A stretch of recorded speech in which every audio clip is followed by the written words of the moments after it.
अस्सलाम वालेकुम दोस्तों, क्या हाल है आप लोगों के? कैसे हैं? ठीक ठाक हैं? मज़े में हैं? अल्लाह का शुक्र, मैं बिल्कुल ठीक हूँ। और मैं आपका होस्ट अता अंजुम आपके लिए नई नई मालूमात लेके आता रहता हूँ। तो दोस्तों, आज का मेरा मौजू है आपके लिए असाइलम, यानी अजील इटली में कैसे हासिल की जा सकती है। तो दोस्तों, जब आप लोग इटली में पहुँचते हैं, चाहे कोई डंकी लगा के पहुँचता है, चाहे वीज़े पे पहुंचता है, विजिट वीज़े पे या बिजनेस वीज़े पे, और वो इटली में रहना चाहता है और वहाँ के परमेसो दी सोजोर्नो लेना चाहता है, तो उसके लिए फ़िलहाल वाहिद रास्ता है अजील हासिल करना, यानी पनाह हासिल करना। इस अजील के लिए मैं आपको 2-3 ऑप्शनें बता देता हूँ। इसमें सबसे ज़्यादा कामयाब जो है वो होती है ह्यूमन राइट्स के तहत जो आपको अजील मिलती है, यानी कि अजीलो उमानितारियो इटालियन लफ्ज़ है। इसके अलावा एक और होता है पॉलिटिकल अजील जो होती है, यानी सियासी पनाह। तो मैं अपने लोगों को मशवरा दूंगा कि सियासी पनाह में बिल्कुल अप्लाई ना करें, क्योंकि इसके लिए आपको अपने ही मुल्क में बहुत सारे मसाइल का सामना करना पड़ सकता है। तो अगर आपका केस रियल है, नहीं भी है, हमारा मकसद होता है इटली में किसी तरह हमें लीगल स्टेटस मिल जाए। तो लीगल स्टेटस के लिए यह है, अजील हुमानितारियों में आ जाती हैं जैसे हमारी ज़ाती दुश्मनी की वजह से जान बचाकर मैं इटली में दाखिल हुआ हूँ। अगर मैं यहाँ ना आता तो मुझे मार दिया जाता। इस किस्म की स्टोरीज़ होती हैं। अगर रियल है तो बिल्कुल रियल हो, और अगर रियल नहीं भी है तो आपको कागजात हासिल करने के लिए कुछ ना कुछ स्टोरीज़ को बनाना पड़ेगा। उसके बाद आ जाती हैं ख़ानदानी दुश्मनियाँ वगैरह। ये मैं आपको इसलिए बता रहा हूँ कि आप पहले से ही कोई आइडियाज़ तैयार करें, और उनको डॉक्यूमेंट प्रूफ में भी लेके आना पड़ता है।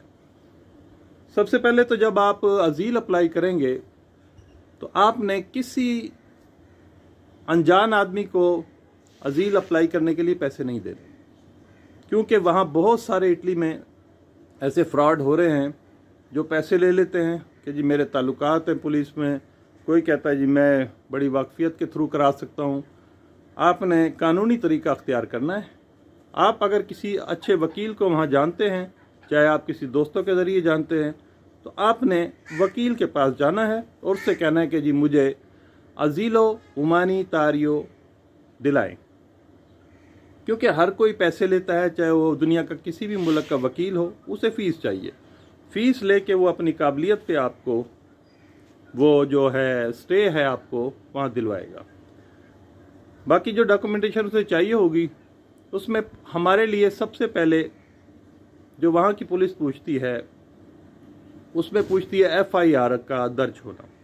हमारे मुल्क में FIR दर्ज हो जिसमें आपने किसी पर यह शुबा किया हुआ हो कि जी मुझे इस वजह से मैं अपनी जान बचाना चाहता हूँ, और आप किसी तरह भी इटली पहुँच गए, वहाँ उस FIR की कापी आपको दिखानी पड़ेगी, जिससे आपका केस मजबूत हो जाता है। तो सबसे पहले तो यह है कि जब आप एक वकील कर लेते हैं, ठीक है, आप वकील आपको एक अपॉइंटमेंट लेके देता है पुलिस ऑफिस में, जहां वो आपके साथ जाता है। वहां पे आपकी तस्वीरें वगैरह ली जाती हैं, आपके फिंगरप्रिंट लिए जाते हैं, और आपको 6 महीने का परमिट ऑफ स्टे आर्जी तौर पर दे दिया जाता है।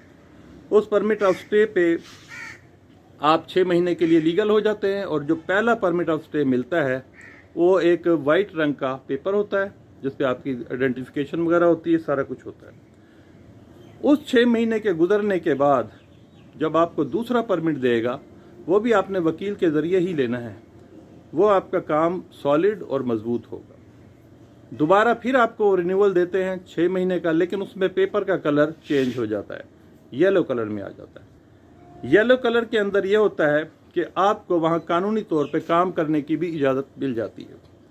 आपका वो पेपर आपको किसी भी फैक्ट्री में, घरेलू काम में, दुकान पर, रेस्टोरेंट पर आप कोई भी काम उस पर कर सकते हैं, यानी आपकी अर्निंग शुरू हो जाती है जब आपको वो पेपर मिल जाता है। और बहुत सारे लोग हमारे पहले उस येलो पेपर पे ट्रैवल भी कर चुके हैं, यानी इटली से अपने मुल्कों को जाते थे और उस पर वापस भी आ जाते थे। ये बड़े अच्छे लोग हैं इटालियन, इन्होंने शुरू में नोटिस नहीं लिया इस चीज़ का कि एक बंदा हमारे पास पनाह के अंदर है तो वो कैसे अपने मुल्क चला गया है और फिर आ भी गया। लेकिन अब ये वेल नाउन हो चुके हैं और अब ऐसी कोई इजाज़त नहीं है कि आप उस पीले पेपर पर ट्रैवल अपने मुल्क के लिए कर सकें, अदरवाइज़ आप वहाँ पर लीगल हैं। तो इस दौरान में जब आपको पेपर मिल जाता है, आप काम भी करना शुरू कर देते हैं, तो वकील जो है वो आपको, उसे कहते हैं कमीशियन, आपके लिए एक कमीशन बैठेगा जो आपका तमाम केस सुनेगा। उसके अंदर 3 से 4 जज बैठे होते हैं जो आपकी प्रॉब्लम सुनते हैं और उसके बाद अगर वो सेटिस्फाइड हो जाते हैं तो आपको यकीनी तौर पे 2 साल का या 5 साल का परमानेंट वहाँ का रेजिडेंस दे सकते हैं। और उस रेजिडेंस पे आप अपनी फैमिलीज़ भी अप्लाई कर सकते हैं, आपकी फैमिलीज़ भी आपके साथ इटली में ज्वाइन हो सकती हैं। ऐसे बहुत सारे केसेस हैं जिन्हें मैं जानता हूँ पर्सनली तौर पे। तो लेकिन वो डेट्स पहले तो बहुत जल्दी आया करती थी, लेकिन अब बहुत टाइम लगता है, 2-2 साल भी लग जाते हैं उस डेट के इंतज़ार में कमीशन के। तो आपको इंतज़ार करना पड़ेगा, ठीक है। तो लेकिन आपने ये काम सब वकील के ज़रिए करना है। आपको वकील खुद रास्ते बताएगा कि आपको कौन कौन सा डॉक्यूमेंट चाहिए। तो मैं समझता हूँ इस दौर में जिस डॉक्यूमेंट की ज़रूरत होती है वो लोग किसी न किसी तरीके से बनवा ही लेते हैं। तो जब बन जाते हैं तो फिर उसके ऊपर आपको वहाँ के जज जब आपसे मुतमईन हो जाते हैं तो आपको वो इजाज़त दे देते हैं 5 साल की इटली के अंदर रहने के लिए। तो दोस्तों, इस तरीके को अगर आप अख्तियार करोगे तो इंशाअल्लाह ताला आप वहाँ पर अपना लीगल स्टे ले सकते हो, परमिट ऑफ स्टे ले सकते हो। और जब तक वो 2 साल की या 2.5 साल की बाद आपको कमीशन नहीं आता, उस वक्त तक आपको 6-6 महीने की लीगलाइजेशन आपको मिलती रहेगी। आपका जो डॉक्यूमेंट है वो रिन्यू होता रहेगा और आप तनख्वाह के साथ वहाँ पर काम भी करते रहेंगे। तो इस चीज़ को जहन में रखें। पॉलिटिकल स्टे के लिए मैं अपने मुल्क वालों को, पाकिस्तानियों को सिर्फ मना करूँगा कि पॉलिटिकल स्टे ना लें। वो उनके लिए किसी तरह भी अपने मुल्क में भी और वहाँ भी सूटेबल नहीं है। और मेरे ख्याल है कानूनी मसाइल आपके लिए हो सकते हैं, जैसे कि पासपोर्ट का रिन्यू होना या मिलना। अदरवाइज़ दूसरी कंट्रीज़ के बारे में उनके मुल्क के कानून मुझे नहीं पता। तो दोस्तों, ये है तरीका वहाँ पर अजील लेने का। तो बाकी बहुत सारे मैसेजेस मुझे आए हैं सऊदीया से, दुबई से, अबू धाबी से, इधर उधर से, बहुत से मुख्तलिफ से कि जी हम यहाँ काम करते हैं। एक का मैसेज आया मलेशिया से कि जी हम यहाँ से इटली आना चाहते हैं, तो हम किस तरह आए, वहाँ कैसे लीगल स्टेटस लेंगे। तो दोस्तों, जो लोग वहाँ पे कानूनी तौर पे कॉन्ट्रैक्ट बेसिस पे काम कर रहे हैं और उन्हें साल से ज़्यादा वहाँ हो चुका हुआ है, तो उनको हर साल छुट्टी अलाउ होती है। उन छुट्टियों के दौरान वो वहाँ की इटालियन एम्बेसी में एप्लीकेशन दे सकते हैं और मुझे यकीन है कि वो रिक्वायरमेंट भी पूरी कर सकते हैं, क्योंकि उस पर बैंक स्टेटमेंट चाहिए, आपका कंपनी का रिकमेंडिंग लेटर चाहिए होता है जिसमें आपकी कंपनी कहती है कि जी इटली जा रहा है, सैर व तफरी के लिए जा रहा है। तो वो पाकिस्तान हो या इंडिया हो, बांग्लादेश हो, मेरा ख्याल है हमारे मुल्कों की बानिस्बत दूसरे ममालिक में आसानी से इटली का वीज़ा मिल जाता है अगर आपकी लीगल पोजीशन वहाँ पे मजबूत है। तो जब आपको वीज़ा स्टैम्प हो जाए तो आप बिल्कुल ट्रैवल करके इटली आ सकते हैं। तो ये आप देखना आपको है कि आप जिस मुल्क में सेटल हैं वहाँ पे आपको आसानियाँ हैं, आप वहाँ पे सही कमा रहे हैं। लेकिन अगर आपको ज़िद है कि आप इटली ही आना चाहते हो, इटली में रह के यूरो कमाना चाहते हैं, तो उसके लिए बहुत बड़ा आपको दिल करना पड़ेगा, क्योंकि जो प्रोसेस मैंने आपको बताया अजील लेने का, कमीशन का 2-2.5 साल बाद कमीशन आएगा, फिर वो जज बैठेंगे, फिर वो फैसला देंगे। अगर तो आपको पॉजिटिव करते हैं तो आपको परमिट ऑफ स्टे मिल जाएगा। अगर आप वो आपका कमीशन फेल करते हैं तो आपको कानूनी तौर पे दूसरा कमीशन लेने का हक हासिल है, जो वकील के ज़रिए ही होगा।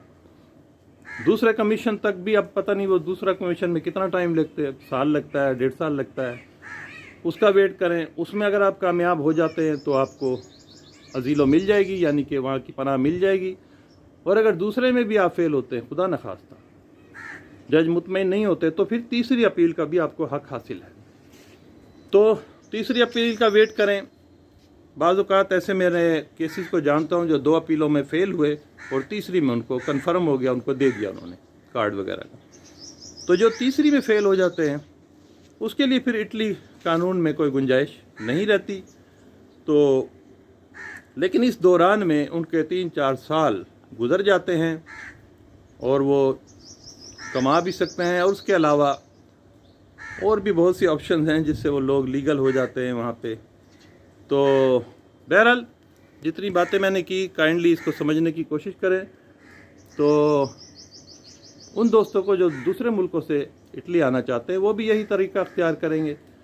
वो अपने साथ पैसा वगैरह इतना लेके आएँ कि वकीलों की फ़ीस दे सकें, वहाँ रिहाइश का ख़र्चा उठा सकें, खाना पीना जब तक उनको काम ना मिले, क्योंकि लैंग्वेज के बगैर वहाँ काम भी जल्दी नहीं मिलता। तो इस चीज़ को आप काइंडली खुद इमेजिन करें कि वहाँ आप किस तरह एडजस्ट हो सकते हैं। तो जब आपको लीगल स्टे मिल जाएगा तो आप खुद भी प्लस आपकी फैमिलीज़ भी तमाम को लीगल स्टेटस वहाँ पर मिल जाता है। तो दोस्तों, मैं आपको हाज़िरी देना चाहता था। मेरी खुशी होती है मुझे आप लोगों से बात करके, और आपके प्यारे प्यारे कमेंट्स आते हैं, उनके जवाब देकर भी खुशी होती है। किसी किस्म की प्रॉब्लम हो, कोई सवाल करना चाहते हो, आप बेधड़क हो कि मुझे सवाल करें, तो इंशाल्लाह मैं आपको जवाब दूंगा।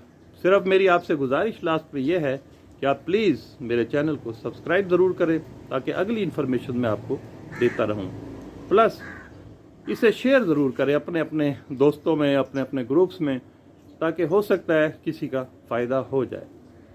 तो नेक्स्ट वीडियो तक के लिए अतांजुम को इजाज़त दें। अस्सलाम वालेकुम।